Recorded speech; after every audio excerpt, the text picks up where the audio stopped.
الحمد لله وكفى وسلام على عباده الذين اصطفى أما بعد أعوذ بالله من الشيطان الرجيم بسم الله الرحمن الرحيم شهر رمضان الذي أنزل فيه القرآن سبحان ربك رب العزة عما يصفون وسلام على المرسلين والحمد لله رب العالمين اللهم صل على سيدنا محمد وعلى آل سيدنا محمد وبارك وسلم اللهم صل على سيدنا محمد وعلى آل سيدنا محمد وبارك وسلم اللهم صل على سيدنا محمد وعلى آل سيدنا محمد وبارك وسلم. رمضان المبارک کا مہینہ اللہ رب العزت کی رحمتوں کا خزینہ ہے. نبی علیہ الصلوۃ والسلام اس مہینے کا انتظار فرماتے تھے اور بارگاہ الہی میں اس کے لیے دعا مانگا کرتے تھے کہ اللہم بارک لنا فی رجب و شعبان وبلغنا رمضان. اے اللہ ہمیں رجب اور شعبان میں برکت عطا فرما اور بخیریت ہمیں رمضان تک پہنچا. تو جس مہینے تک پہنچنے کی اللہ رب العزت کے محبوب صلی اللہ علیہ وسلم دعائیں مانگتے ہوں وہ کتنا برکتوں والا مہینہ ہوگا. اس لیے امام ربانی مجدد ثانی رحمۃ اللہ علیہ اپنے مکتوبات میں ایک جگہ لکھتے ہیں کہ جیسے ایک دریا کو سمندر کے ساتھ نسبت ہوتی ہے پورے سال کی برکتوں کو رمضان کے ساتھ وہ نسبت بھی حاصل نہیں. اتنی برکتیں اور اتنی رحمتیں رمضان میں نازل ہوتی ہیں. یوں سمجھیں کہ رحمتوں کی انتہا ہو جاتی ہے.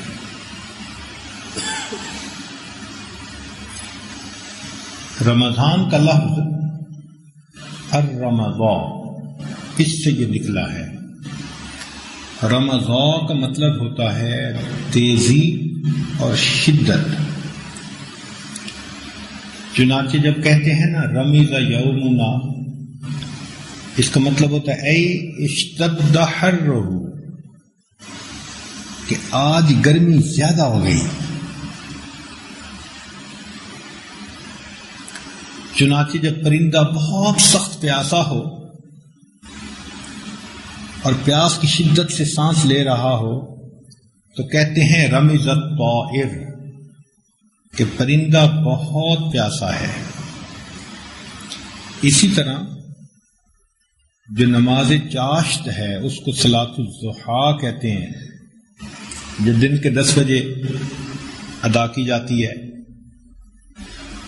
تو اس کے بارے میں آتا ہے کہ صلاۃ الاوابین حین ترمز الفصال جب اونٹنی کے بچے کے پاؤں جلنے لگ جائیں تو وہ چاشت کا وقت شروع ہو جاتا ہے.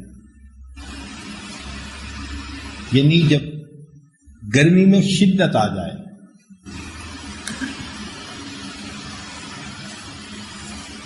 چنانچہ مسلم شریف کی ایک روایت ہے کہ گرمی کا موسم سخت شدید ہو گیا تو صحابہ رضی اللہ تعالیٰ جب ظہر کی نماز کے لیے آتے تھے تو بہت گرمی ہوتی تھی. تو فرماتے ہیں کہ شکونا الی رسول اللہ صلی اللہ علیہ وسلم الصلاۃ فی رمضان کہ گرمی کے وقت میں جو نماز پڑھی جاتی ہے اس کے بارے میں ہم نے نبی علیہ السلام سے شکایت کی. چنانچہ علماء نے لکھا ہے کہ رمضان فعلان کے وزن پر علم جنس ہے، اور بعض نے کہا کہ نہیں، باب سمع یسمع اس سے رمز یرمز، اس سے مصدر ہے۔ کیوں اس کو رمضان کہا گیا؟ کہ گناہوں کی وجہ سے انسان کو جہنم کی آگ کی تپش ملنی تھی، اللہ نے اس مہینے کے ذریعے تپش کو ختم فرما دیا۔ روزے کو صوم کہتے ہیں، لغوی معنی اس کا ہوتا ہے رک جانا، کسی کام سے رک جانا، اس کو صوم کہتے ہیں۔ چنانچہ بی بی مریم نے اپنی قوم کے جواب میں فرمایا تھا کہ انی نذرت للرحمن صوما، تو وہاں صوم سے مراد یہ کھانے پینے کا روزہ نہیں تھا کہ بس میں نے خاموشی اختیار کر دی، بولنا ترک کیا، تو بولنے سے رک جانے کے لفظ میں یہ لفظ استعمال ہوا۔ اسی طرح کوئی گھوڑا دوڑتے دوڑتے رک جائے تو عربی زبان میں اس کو صائم کہتے ہیں۔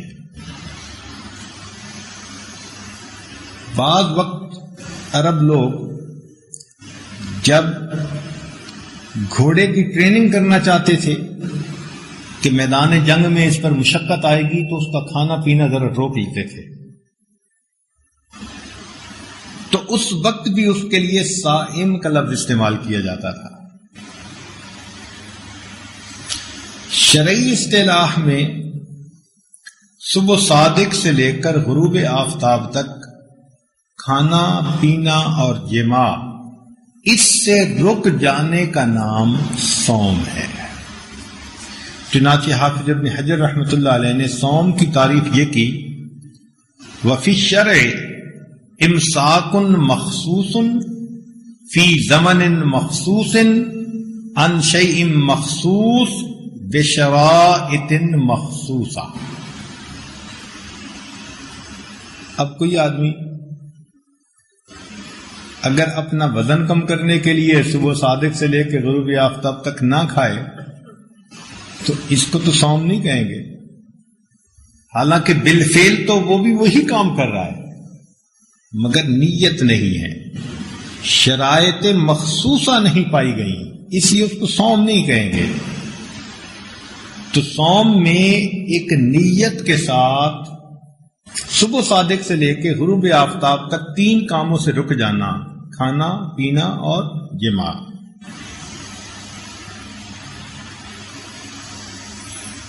یہ وہ مہینہ ہے کہ جس کی پہلی رات کو اہل ایمان کے لیے جنت کے دروازے کھول دیے جاتے ہیں۔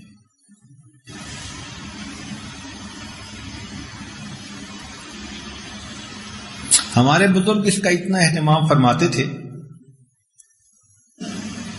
کہ مشہور تابعی ابن الفضل کہتے ہیں اپنے اکابر کے بارے میں کہ کانوا یدعون اللہ 6 اشہر ان یبلغہم رمضان، 6 مہینے دعا کرتے تھے کہ اللہ ہمیں رمضان تک پہنچا دینا، ثم یدعونہ 6 اشہر ان یتقبلہ منہم، اور بعد کے 6 مہینے اللہ سے دعا مانگتے تھے اللہ اس رمضان کو ہم سے قبول فرما لے۔ گویا سارا سال رمضان کے متعلق دعا مانگتے تھے۔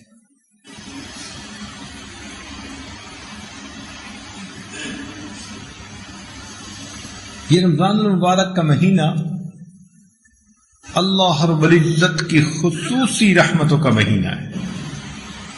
چنانچہ ابو سعید خدری رضی اللہ تعالیٰ عنہ فرماتے ہیں کہ ان للہ تبارک و تعالی اتقاء فی کل یوم و لیلۃ، یعنی فی رمضان، وَإِنَّ لِكُلِّ مُسْلِمٍ فِي كُلِّ يَوْمٍ وَلَيْلَةٍ دَعْوَةٌ مُسْتَجَابَةٌ۔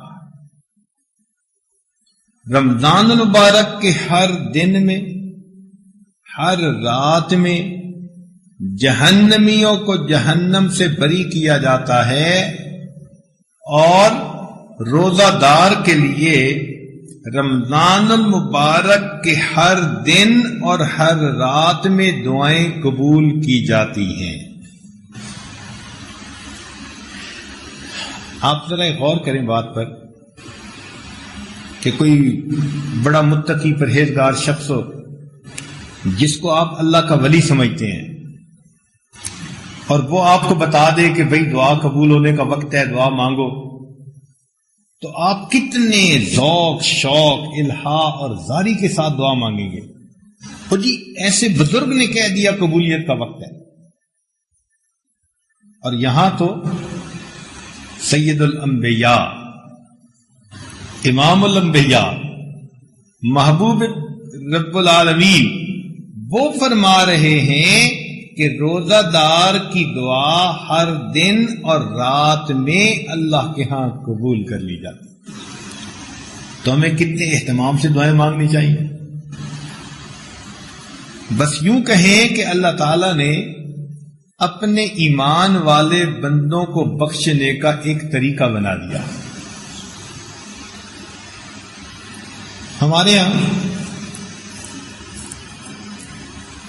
اگر دو بندوں میں جھگڑا ہو جائے نا، تو لوگ کیا کرتے ہیں کہ جس کی فیور کرتے ہیں نا، تو اس کا جو مخالف ہوتا ہے اس کو پکڑتے ہیں کہ دوسرا بندہ اس کو مار سکے۔ اس کو کہتے ہیں پکڑ کے مروانا۔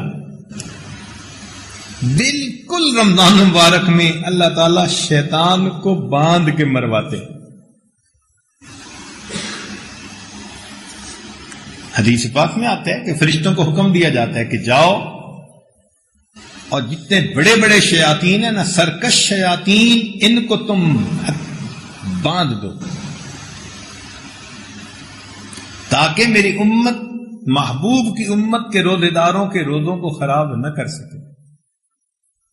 تو باندھ کے مروایا اسے، اور مومن کو کہہ دیا کہ دیکھو تمہارے لیے اچھا وقت ہے، اب تم میرے قریب آ سکتے ہو، گناہ بخشوا سکتے ہو، نیک بن سکتے ہو، تم اپنا میاں داؤ لگاؤ۔ تو یہ رمضان المبارک کا مہینہ تو اللہ رب العزت کی رحمتوں کا خزینہ ہے۔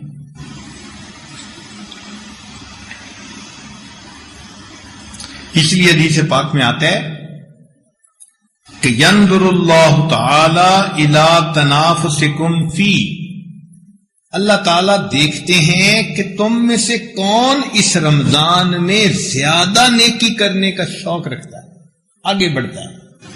تنافس کہتے ہیں ایک کام میں آگے بڑھنے کی کوشش کرنا۔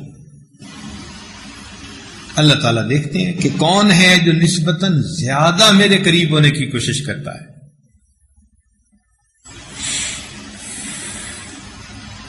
اس لیے یہ امام بخاری رحمۃ اللہ ایک جگہ روایت کرتے ہیں کہ ان فی الجنت بابا یقال لہ الریان،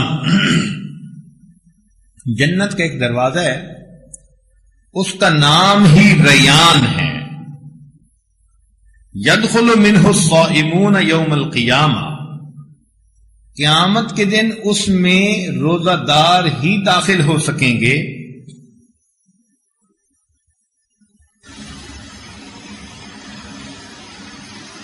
لا يدخل منہ احد غیرہم، ان کے سوا کوئی بھی ایک اس میں سے داخل نہیں ہوگا۔ اس کی ایک آسان مثال یہ ہے کہ جب کسی ملک میں جاتے ہیں نا، تو وہاں پاسپورٹ دکھا کر امیگریشن کروانی پڑتی ہے۔ تو ان لوگوں نے مختلف دروازے بنائے ہوتے ہیں داخل ہونے کے، اس میں لکھا ہوتا ہے کہ ملک کے بندے یہاں لائنیں بنائیں، بیرون ملک کے یہاں لائنیں بنائیں، جو سفارتکار ہیں وہ یہاں لائن بنائیں۔ تو جو سفارتکار لوگ ہوتے ہیں نا، ان کو بس سیدھا کھلا جانے دیتے ہیں، جاؤ جی، ان کو روکتا ہی نہیں ہے، وہاں بھیڑ ہی نہیں ہوتی۔ وہ مخصوص جگہ ہوتی ہے کہ جہاں سے ایسے لوگ داخل ہو سکتے ہیں۔ بالکل بھیا کہ جنت کے دروازے ہوں گے اور ان میں سے ایک دروازہ خاص روزہ داروں کے لیے.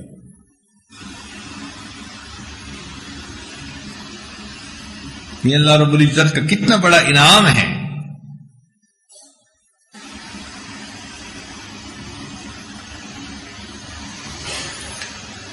ایک عام دستور یہ ہے کہ آدمی اگر گھر بناتا ہے تو جس طرف سے زیادہ لوگوں نے آنا ہوتا ہے ادھر مین دروازہ رکھتا ہے، اور جدھر سے مستورات نے بچوں نے جانا ہوتا ہے ادھر چھوٹا سا دروازہ بنا دیتا ہے کہ یہ سائڈ سے گزر جائیں گے. اب دیکھیے اللہ رب العزت نے جہنم کو بنایا تو جہنم کے 7 دروازے بنائے، لہا 7 ابواب، جہنم کے 7 دروازے. اور اللہ تعالیٰ نے جنت کو بنایا تو جنت کے 8 دروازے بنائے. اللہ تعالیٰ کی پلاننگ یہی ہے، ڈیزائننگ یہی ہے کہ میرے زیادہ بندے کدھر جائیں؟ جنت میں جائیں. اس لیے تو جنت کے دروازے زیادہ بنائے، جہنم کا دروازے تھوڑے. اللہ تعالیٰ جب چاہتے ہیں کہ میرے بندے جنت میں جائیں تو پھر ہمیں وہاں جانے کے لیے پوری کوشش کرنی چاہیے. یہ روزہ ایک عجیب عبادت ہے. اللہ تعالی اور بندے کے درمیان ایک خفیہ معاہدہ ہے. چنانچہ اللہ تعالیٰ فرماتے ہیں الصوم لی وانا اجزا بہ، روزہ میرے لیے اور روزے کی جزا بھی میں خود ہوں، بدلہ بھی میں خود ہوں. اب جس عبادت کے بدلے میں اللہ کہے کہ میں اس کا بدلہ ہوں، وہ عبادت کتنی اہم عبادت ہوئی. اور اگر اس کو یوں پڑھیں کہ الصوم لی وانا اجزی بہ، تو ترجمہ بنے گا کہ روزہ میرے لیے اور اس کا بدلہ بھی میرے ہی ذمہ ہے. چنانچہ علماء نے لکھا کہ انسان جو بھی عبادت کرتا ہے فرشتے اس کا اجر لکھتے چلے جاتے ہیں. جب روزہ رکھتا ہے تو روزے کا اجر بدلہ نہیں لکھتے، فقط لکھ دیتے ہیں روزہ رکھا. قیامت کے دن اللہ تعالیٰ اپنی شان کے مطابق اس بندے کو روزہ رکھنے کا اجر عطا فرمائے.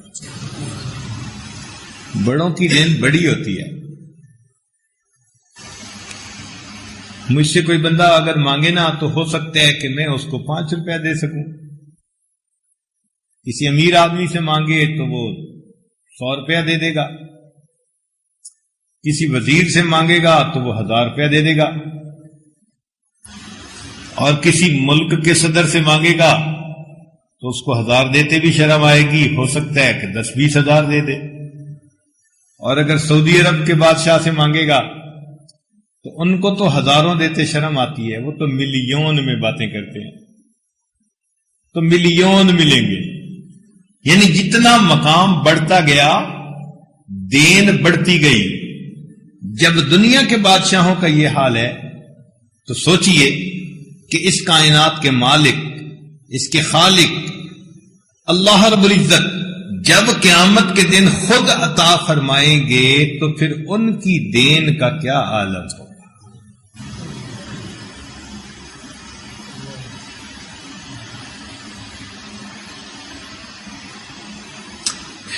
حدیث پاک میں آتا ہے کہ الصوم جنہ، روزہ ڈھال ہے.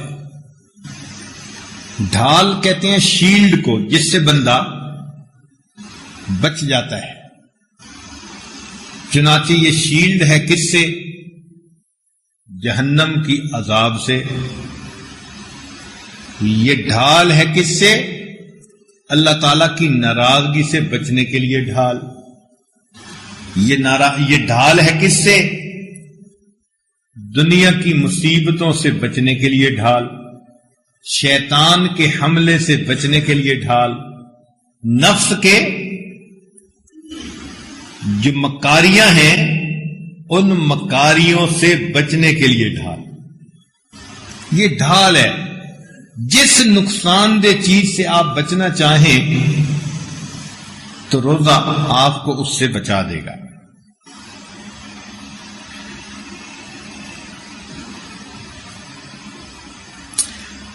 اور قیامت کے دن روزہ انسان کی شفاعت بھی کرے گا.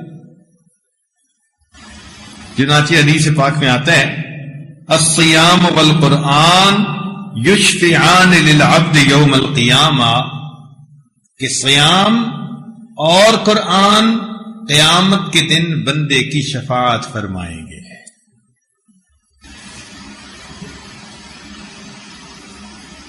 نسائی شریف کی روایت ہے علیک بالصوم فإنہ لا مثل لہ، کہ تمہارے اوپر روزے رکھنے لازم ہیں اس لیے کہ روزے کی مثل کوئی اور عبادت نہیں ہو سکتی. یہ بہت ہی بے ریا عبادت ہے. ہر عبادت میں ریا ہو سکتا ہے، روزے میں ریا نہیں ہو سکتا. وجہ کہ روزے میں کیوں ریا نہیں ہوتا؟ بھئی بتائیں کہ روزہ دار بندہ وضو کر رہا ہے، اب اگر کلی کرتے ہوئے اس نے منہ میں پانی لیا، پیاس لگی ہوئی ہے، وہ آدھا پانی پی لے آدھا باہر نکالے، کسی کو کیا پتا؟ کوئی نہیں نہ جان سکتا کہ اس نے پورا پانی باہر نکالا یا کچھ اندر بھی لے گیا. جب وہ پورا کا پورا پانی منہ میں گیا ہوا باہر نکال دیتا ہے، اس کا مطلب یہ کہ بندے کو دکھانے کے لیے ایسا نہیں کر رہا، وہ علیم بذات الصدور پروردگار کو دکھانے کے لیے ایسا کر رہا.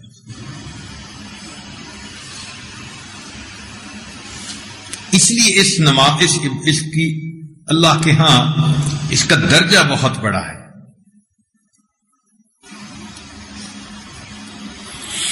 ہمارے ہاں 4 موسم ہوتے ہیں: سردی، گرمی، خزاں اور بہار. جب بہار آتی ہے نا، ہر طرف ہریالی، پھول کھلے نظر آتے ہیں. عجیب موسم ہوتا ہے، خوشبوؤں کا موسم. اس موسم میں پھول کھلنا بڑا آسان. لوگ کہتے ہیں جی ہے جو بہار کا موسم. حتیٰ کہ برسات کے موسم میں پودوں کا اگنا بہت آسان. ہم نے ایک مرتبہ لنٹر ڈالنے کے لیے لکڑی کے بالے منگائے، تو درخت کاٹ کے خشک لکڑی دے دیتے ہیں.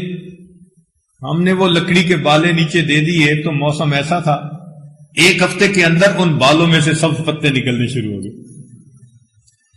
اوپر بھی لنٹر ہے، نیچے بھی فرش ہے، اور لکڑی کے بالے کے اندر سے پتے نکل رہے ہیں. واہ میرے مولا، موسم بھی ایسا تھا. تو جس طرح بہار کے موسم میں پھول کا اگنا آسان ہوتا ہے، رمضان المبارک میں بندے کا اللہ رب العزت سے بخشش مانگ لینا آسان ہوتا ہے. بہت آسان، بہت آرام سے جلدی بخش دیتے ہیں بندے کو. یہ اللہ تعالی کے ہاں مغفرت کا موسم ہے.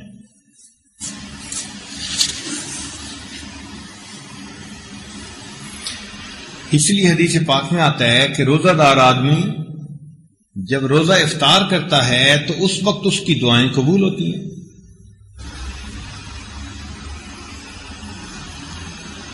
تو دیکھو اللہ تعالیٰ کے محبوب صلی اللہ علیہ وسلم نے خاص طور پر یہ بات بتا دی کہ افطاری کے وقت دعا قبول ہوگی. اور عجیب بات کہ افطاری کے وقت ہم انفرادی دعا مانگنا بھول جاتے ہیں، الا ماشاء اللہ. اور ہمارا نفس ایسا خبیث ہے کہ وہ ہمیں افطاری کے سامان میں ہی الجھائے رکھتا ہے. افطاری کے وقت سے آدھا گھنٹہ پہلے سامان تیار ہو جاتا ہے، دسترخوان لگ جاتا ہے، اور افطاری کے وقت کے انتظار میں کھانے پینے کی چیزوں کو دیکھتے رہتے ہیں. حالانکہ وہ وقت جو ہے نا افطاری کا، وہ بہت اہم وقت ہے. ہمیں چاہیے کہ اس وقت میں رجوع اللہ، توجہ اللہ کے ساتھ اللہ تعالی سے خوب دعائیں مانگیں. عام دستور بھی یہی ہے کہ مزدور جب مزدوری کرتا ہے تو جب اس کی وقت ختم ہوتا ہے تو اس وقت اس کو پیمنٹ کی جاتی ہے. روزہ دار بھی ایک مزدور تھا جس نے اللہ کی رضا کے لیے مزدوری کی. جب اس کے روزے کی افطاری کا وقت آتا ہے اللہ تعالیٰ بھی مزدور کو اس کی مزدوری کا اجر عطا فرما دیتے ہیں. تو افطاری کے وقت کتنے لوگ ہیں جن کی مغفرت کر دی جاتی ہے؟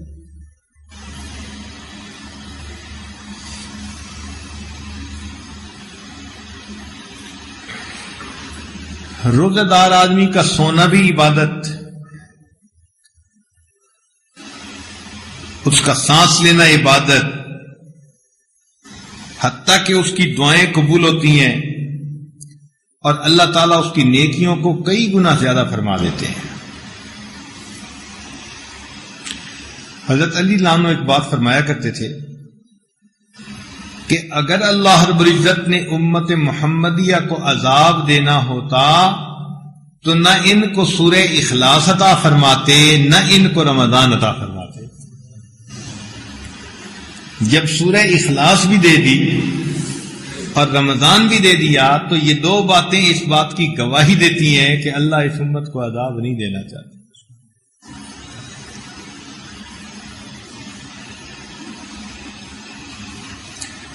چنانچہ بعض کتابوں میں لکھا ہے کہ حضرت موسیٰ علیہ السلام نے اللہ رب العزت سے پوچھا کہ اے اللہ، آپ کی مجھ پر تجلی ہوئی، اب دنیا میں کسی اور پر تو نہیں ہوگی؟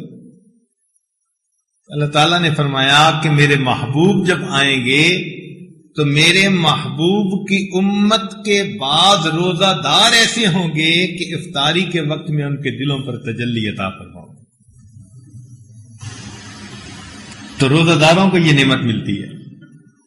اسی لیے جب موسیٰ علیہ السلام گئے تھے اپنے ساتھیوں کو لے کر تو 40 دن روزے رکھنے پڑے تھے. تو ہم تو ویسے ہی روزے رکھتے ہیں، ہمارے بھی 40 ہی بنتے ہیں، 30 رمضان کے اور 10 شوال کے، تو 40 چلہ پورا ہو گیا.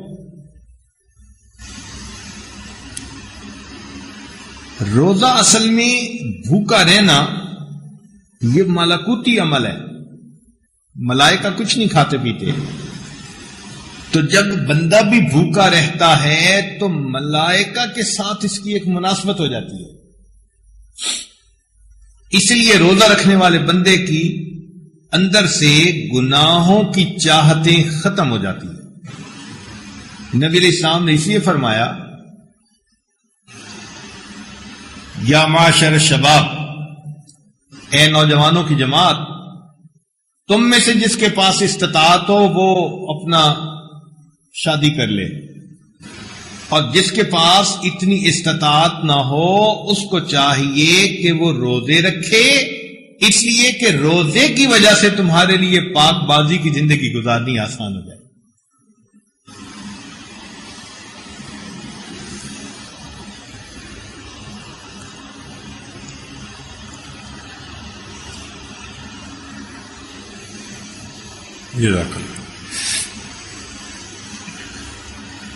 تو یہ رمضان مبارک کا مہینہ اللہ رب العزت نے ہمیں ایک مرتبہ پھر عطا فرما دیا.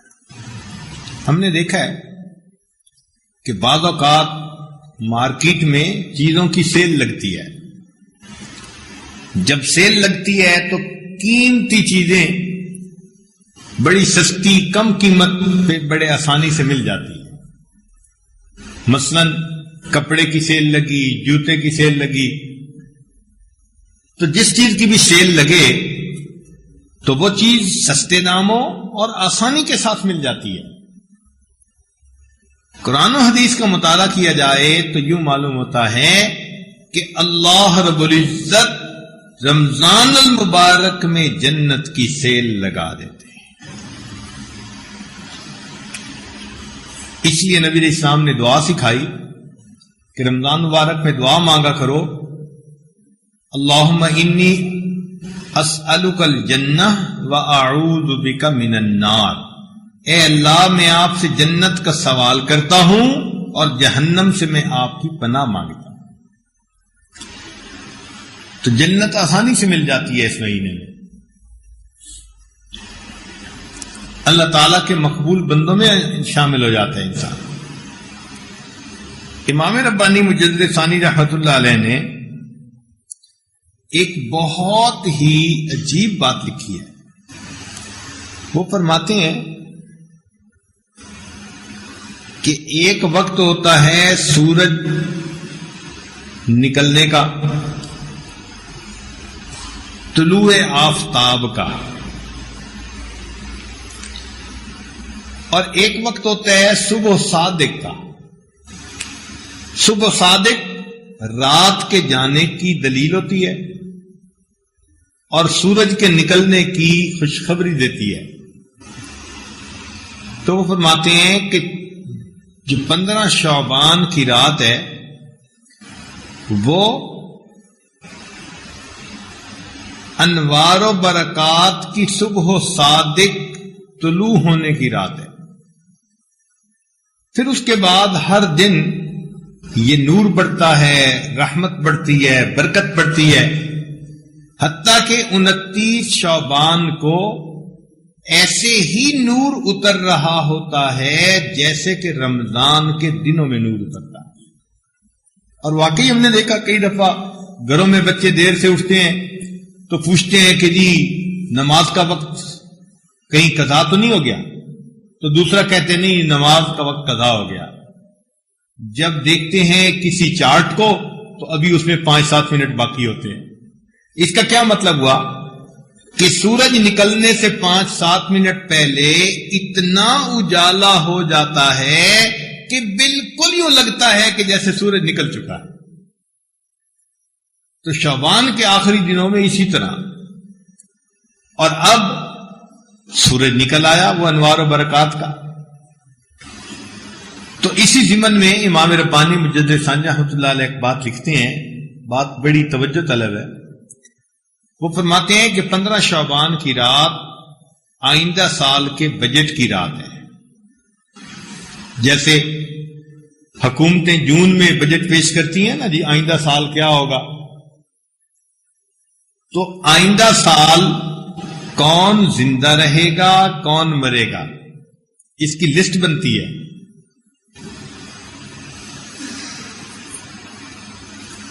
آئندہ سال کس کو کتنا رزق ملے گا اس کی لسٹ بنتی ہے۔ اس لیے حدیث پاک میں آتا ہے کہ جب میرے رزق کا فیصلہ ہو تو میرا جی چاہتا ہے کہ میں روزے کے ساتھ ہوں۔ تو وہ فرماتے ہیں کہ یہ بجٹ 15 شعبان کو بننا شروع ہوتا ہے اور 27 رمضان جس کو شب قدر کہتے ہیں اس دن اللہ تعالی کے حکم سے یہ فائنل کر کے فرشتوں کو امپلیمنٹ کرنے کے لیے دے دیا جاتا ہے۔ تو یہ جو وقت ہے نا 15 شعبان سے لے کے 27 رمضان تک، یہ ہمارے رزق کے فیصلے کا وقت ہے۔ اور جب فیصلہ ہو رہا ہو تو اس وقت بندہ منت سے ماجت کر لے تو آسانی کے ساتھ فیصلہ بدل دیا جاتا ہے۔ اس لیے ان اوقات میں اپنے لیے عافیت والا اللہ سے حلال طیب پاکیزہ رزق مانگیے، یہ مانگنے کا وقت ہے۔ اور ہماری جتنی بھی ضروریات ہیں سب ہمارے رزق میں شامل۔ مثال کے طور پر جن کا کاروبار نہیں چلتا وہ کاروبار کی دعائیں مانگیں، رزق میں شامل۔ جو بیمار ہیں وہ اللہ سے اچھی صحت مانگیں، اچھی صحت بھی رزق میں شامل۔ جو کمارے ہیں وہ اللہ تعالیٰ سے ازدواجی زندگی کی نعمت مانگیں، بیوی بھی رزق میں شامل۔ جو شادی شدہ ہیں اولاد نہیں وہ اللہ سے اولاد کی نعمت مانگیں، یہ بھی رزق میں شامل۔ جو شادی شدہ ہیں لیکن میاں بیوی کے آپس میں کھٹ بٹ رہتی ہے، محبت پیار کا تعلق جڑ نہیں رہا، وہ اللہ سے محبت مانگیں زوجین کے درمیان، یہ بھی رزق میں شامل۔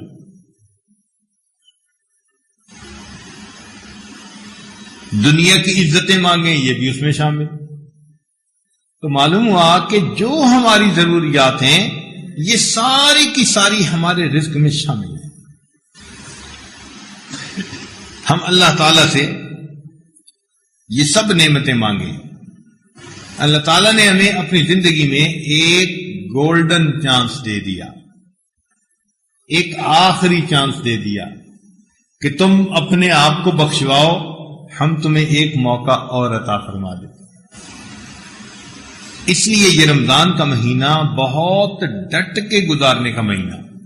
ہمارے بزرگ تو اس کا بڑا اہتمام فرماتے تھے۔ چنانچہ شیخ الحدیث رحمۃ اللہ فرماتے ہیں کہ رائے پور میں لوگ آتے تھے اور پورا رمضان گزارتے تھے، چنانچہ جو بندہ 29 شعبان کو وہاں آتا تھا اس کو مسجد میں بستر کی جگہ نہیں ملا کرتی تھی۔ اتنے لوگ ہوتے تھے مسجد میں کہ 29 شعبان کو آنے والے بندے کو مسجد میں جگہ نہیں ملتی تھی، مسجد بھر چکی ہوتی تھی۔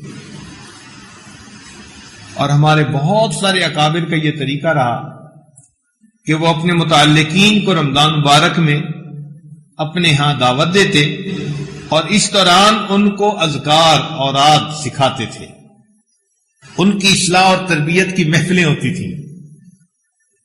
اور اس وقت میں چونکہ ترقی جلدی ہوتی ہے لہذا آنے والوں کو تھوڑے وقت میں زیادہ فائدہ ہو جاتا ہے۔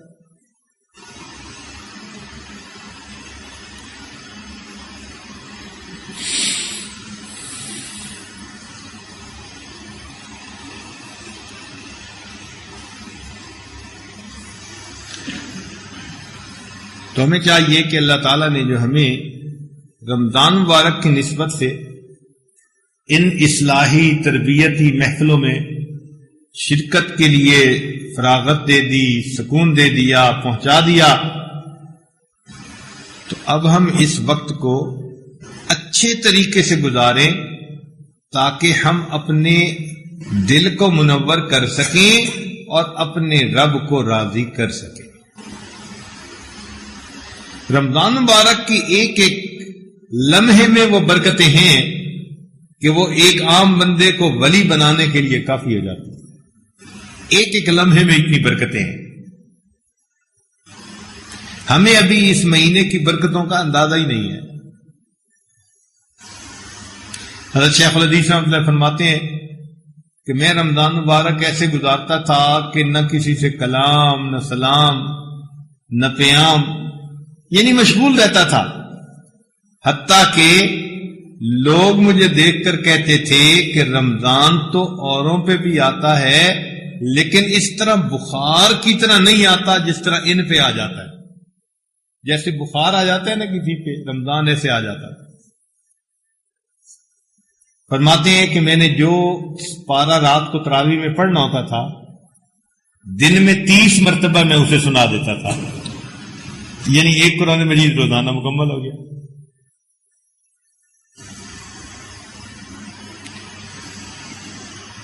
تو یہ مبارک مہینہ ہے، اس کو کمائیں جو جتنا محنت کر سکے۔ اچھا یہ بات بتائیں کہ پچھلے رمضان میں جو ہم نے تراویح پڑھی، راتوں کو جاگے، روزے رکھے، تھکن ہوئی، آنکھیں پلکیں جو ہیں وہ نیند کو ترستی تھیں، وہ سب تھکاوٹیں آج ختم ہو گئی، ہمیں یاد ہی نہیں ہے، لیکن ان تھکاوٹوں پر جو اجر اللہ نے عطا فرمایا وہ تو نامہ اعمال میں موجود ہوگا۔ اسی طرح اس رمضان کی بھی تھکن ختم ہو جائے گی لیکن رمضان میں ملنے والا اجر باقی رہے گا۔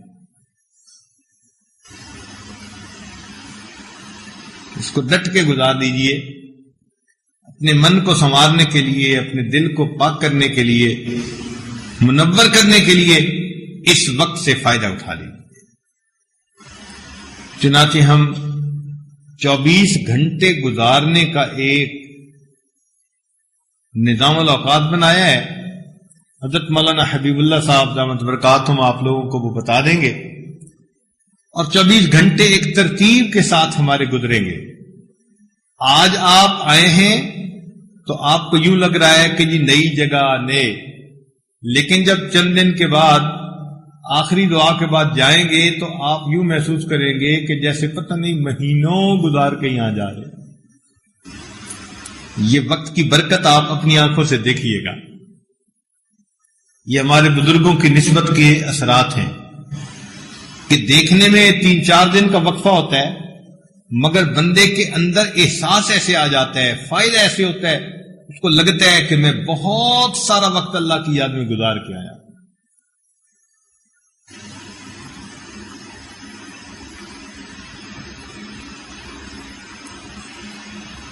حضرت شاہ عبد الرحیم رائے پوری رحمۃ اللہ علیہ کے بارے میں لکھا ہے کہ وہ 29 شعبان کو اپنا بستر لپیٹ دیتے تھے، بستر ہی لپیٹ دیتے تھے، اور فرمایا کرتے تھے کہ عید کے بعد اس بستر کو دوبارہ کھولیں گے۔ اور بعد اکابر ساری رات نوافل میں قرآن سنتے رہتے تھے۔ حضرت شیخ ہند رحمۃ اللہ علیہ مسجد میں تراویح پڑھتے تھے، اور پھر ایک قاری صاحب جو تھے ان کو کہا ہوا تھا، وہ بعد میں حضرت کو قرآن سناتا تھا رات میں۔ چنانچہ گھر کی عورتوں نے محسوس کیا کہ حضرت کا کھانا بھی تھوڑا، کمزوری بڑھتی جا رہی ہے، تھکن ہوتی جا رہی ہے، تو انہوں نے ایک دن قاری صاحب کو پیغام بھجوا دیا کہ قاری صاحب آپ ہی کوئی بہانہ بنا دیجئے۔ ہمارے کہنے پہ تو حضرت رات کو جاگنے سے رکیں گے نہیں، آپ ہی کوئی بہانہ بنا دیجئے تاکہ ایک رات حضرت کو ریسٹ مل جائے۔ قاری صاحب نے کہا بہت اچھا۔ چنانچہ جب تراویح پڑھا لی تو قاری صاحب حضرت کو کہنے لگے، حضرت آج تو بہت تھک گیا ہوں، بہت تھک گیا ہوں، نیند غالب ہے، جی چاہتا ہے سو جاؤں۔ جیسے اس نے کہا نا، حضرت مان لگے ہاں قاری صاحب بالکل صحیح، آپ تھک گئے ہو، آپ سو جاؤ، آؤ میرے کمرے میں ذرا آؤ۔ حضرت قاری صاحب کو اپنے کمرے میں لے گئے اور اپنے بستر پہ سلا دیا۔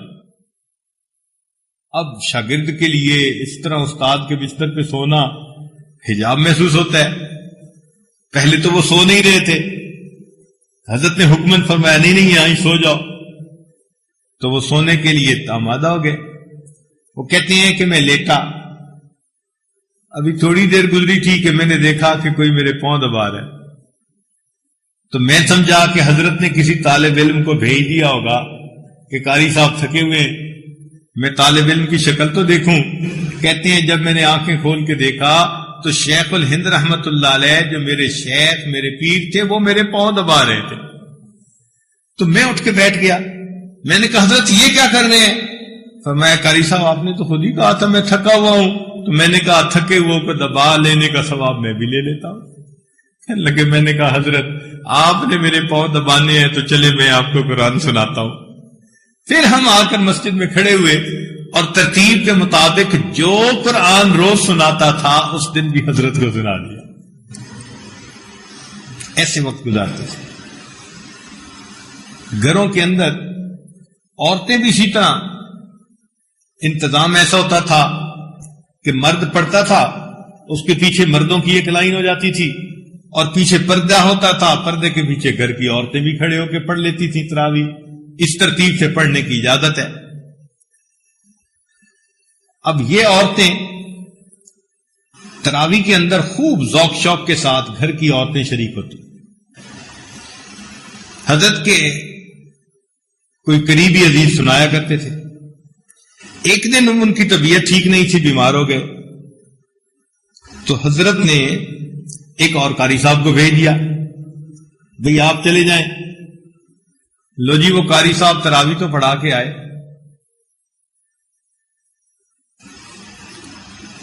تو حضرت نے جب خواتین سے پوچھا کہ آپ لوگوں کی نماز کیسے رہی، تو وہ عورتیں تو بہت غصے میں کہنے لگی آج آپ نے بھیج کس کو دیا تھا؟ حضرت سمجھے کہ پتہ نہیں آج تراویح پڑھانے والے نے کیا کوتاہی کر لی، تو فرمایا کہ ہوا کیا؟ کہنے لگے کس کو بھیج دیا تھا، اس نے ہماری تراویح خراب کر دی۔ حضرت نے پوچھا کیا خراب کر دی؟ کہنے لگے کہ پتہ نہیں اس کو کیا جلدی پڑی ہوئی تھی، آیا اور 3 پارے پڑھ کے چلا ہی گیا، آیا اور 3 پارے پڑھ کے چلا ہی گیا۔ تب پتہ چلا کہ یہ عورتیں تراویح میں 7 قرآن مجید سنا کرتی تھی، گھر کی عورتیں۔ آج ہم 1 پارہ سنتے ہیں تو بس تھک جاتے ہیں۔ وسط ایشیا میں جانے کا موقع ملا تو ہم نے وہاں ایک عام دستور یہ دیکھا، ہر مسجد میں رمضان مبارک میں تراویح میں 3 قرآن مجید مکمل پڑھے جاتے ہیں، پہلے عشرے میں 1 ختم، دوسرے میں 1 ختم، تیسرے میں 1 ختم، روزانہ کے 3 پارے۔ بچہ ہے بوڑھا ہے جو مسجد میں داخل ہو گیا وہ 20 تراویح 3 پارے سنے بغیر مسجد سے باہر نہیں نکلتا۔ اتنی محبت ہے قرآن مجید کے ساتھ۔ گو ہمارے اندر وہ ہمتیں نہیں ہیں، لیکن بھائی ہم کچھ دن ہی اس طرح گزار لیں، اور پھر یہ ذہن میں رکھیں کہ الگ الگ ہم اگر دعا مانگیں تو معلوم نہیں کس کی دعا قبول ہو اور کس کی نہیں ہو۔ جب سب ایک جگہ ہوں اور اللہ سے مل کے دعا مانگ رہے ہوں تو پھر اللہ تعالیٰ کی طرف سے رحمتوں کا نزول آسان ہو جاتا ہے۔ تو ہمیں اللہ تعالیٰ کا شکر ادا کرنا چاہیے کہ اس نے ہمیں رمضان کے یہ ابتدائی چند دن اکٹھا گزارنے کی توفیق عطا فرمائی۔ اس میں ہم مختلف مجالس کے اندر مختلف عنوانات پر گفتگو کرتے رہیں گے۔ عام طور پر عشاء کے بعد تو رمضان سے متعلق ہی گفتگو رہے گی، اور دن کی ایک مجلس ہوگی 11 بجے، اس میں انشاءاللہ تزکیہ نفس اور تصفیہ قلب کے بارے میں گفتگو رہے گی، تاکہ یہ دونوں نعمتیں ہمیں اللہ تعالیٰ عطا فرما دے۔ آج چونکہ پہلا دن ہے، آپ لوگوں کو میں زیادہ نہیں بٹھانا چاہتا، بعد سفر کر کے بھی آئے ہیں۔ اتنا بات کہہ دیتا ہوں کہ بعض علماء نے کتابوں میں لکھا کہ یعقوب علیہ السلام کے 12 بیٹے تھے۔ کتنے بیٹے تھے؟ 12 بیٹے۔ حضرت یوسف علیہ السلام نے خواب دیکھا تھا، انی رأیت 11 کوكبا، تو کتنے ستارے دیکھے؟ اور 12ویں خود تھے، تو کتنے بھائی بنے؟ 12 بھائی۔ تو وہ فرماتے ہیں کہ 12 بھائی تھے، لیکن یوسف علیہ السلام کی صدقے اللہ نے باقی 11 بھائیوں کی کوتاہیوں کو معاف کر دیا۔ بالکل اسی طرح اس امت کے پاس سال کے 12 مہینے ہیں، ان میں ایک رمضان ہے، اللہ رمضان کے صدقے باقی 11 مہینوں کے گناہوں کو معاف فرما دیتے۔ دعا سے پہلے تھوڑی دیر کے لیے آپ حضرات مراقبہ کر لیجئے، آنکھوں کو بند کر لیجئے، سر کو جھکا لیجئے۔ دنیا اور جو کچھ دنیا میں ہے اس سے ہٹ کٹ کے اللہ رب العزت کی یاد میں ڈوب جائیے۔ اللہ کو اپنا بنا لو، اللہ کو اپنا بنا لو، اللہ کو اپنا بنا لو۔ یہ زندگی ایک مہلت ہے، روٹھے ہوئے رب کو منا لو، اللہ کو اپنا بنا لو۔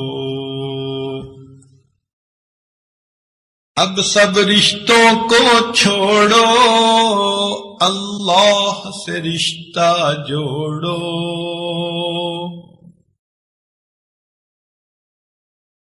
اب سب رشتوں کو چھوڑو، اللہ سے رشتہ جوڑو،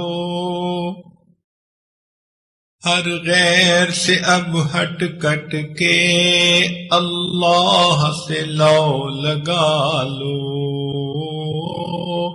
اللہ کو اپنا بنا لو۔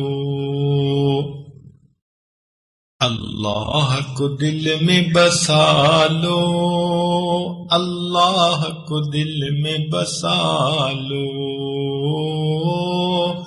اللہ سے لو لگا لو۔ اللہ لا الہ الا اللہ سبحان ربی العلی اللہم صلی علی سیدنا محمد ربنا ظلمنا انفسنا وان لم تغفر لنا ربنا اللہ نسألك الهدى والتقى اللهم انا نسألك الجنة ونعوذ بك من النار اللهم بارك حبب إلينا الإيمان وزينه في قلوبنا وكره إلينا الكفر والفسوق والعصيان اللهم اجعلنا من الراشدين صلى الله تعالى على حبيبه سيدنا محمد وآله وأصحابه أجمعين برحمتك يا أرحم الراحمين